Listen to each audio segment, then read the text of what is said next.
5 seconds start.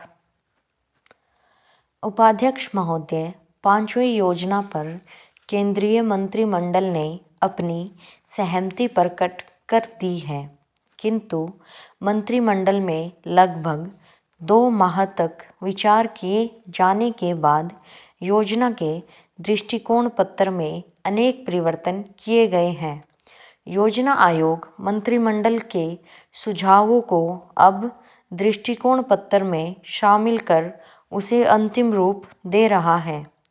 राष्ट्रीय विकास परिषद की बैठक बुलाकर उसकी भी दृष्टिकोण पत्र पर स्वीकृति लेने का प्रस्ताव है।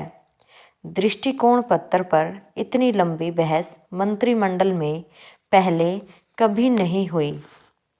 इस पर विचार के समय हर मंत्रालय से संबंधित नीतियों तथा कार्यक्रमों पर विस्तृत तौर पर चर्चा हुई। योजना आयोग ने अपने नोट में लगभग हर क्षेत्र में विकास में शिथिलता आ जाने तथा प्रगति धीमी पड़ जाने की चर्चा की थी।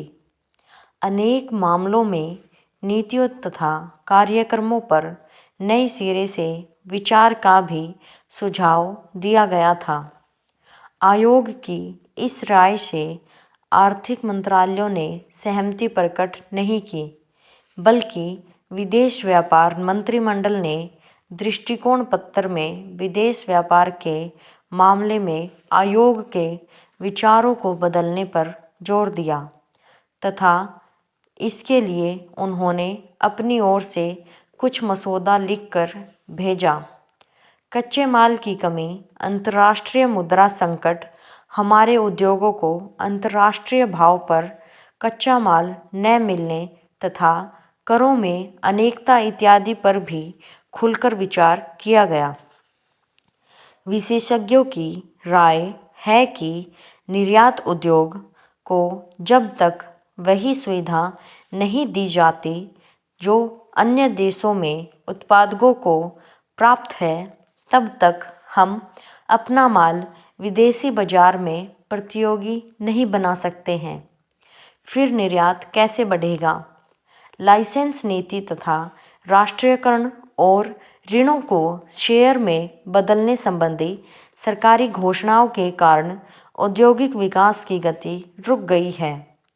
नई पूंजी का विनियोजन अधिक नहीं हो पा रहा है। उद्योगों का विस्तार भी रुका पड़ा है, बल्कि कच्चा माल न मिलने तथा हड़ताल आदि के कारण अनेक कल कारखाने बंद हो गए हैं अथवा पूरी क्षमता से उसमें उत्पादन नहीं हो पा रहा है।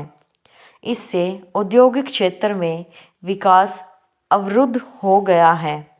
योजना आयोग ने इस स्थिति पर चिंता व्यक्त की है, लेकिन चिंता करने से ही काम नहीं चलेगा।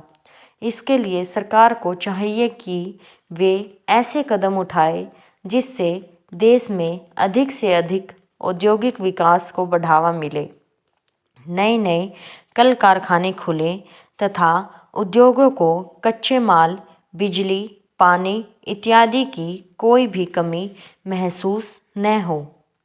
जो कल कारखानों किसी भी कारणों से बंद पड़े हैं, उन्हें फिर से चालू करवाने के लिए सरकार को पूरे प्रयत्न करने चाहिए ताकि वे फिर से खुलकर देश के औद्योगिक विकास को बढ़ावा दे सके।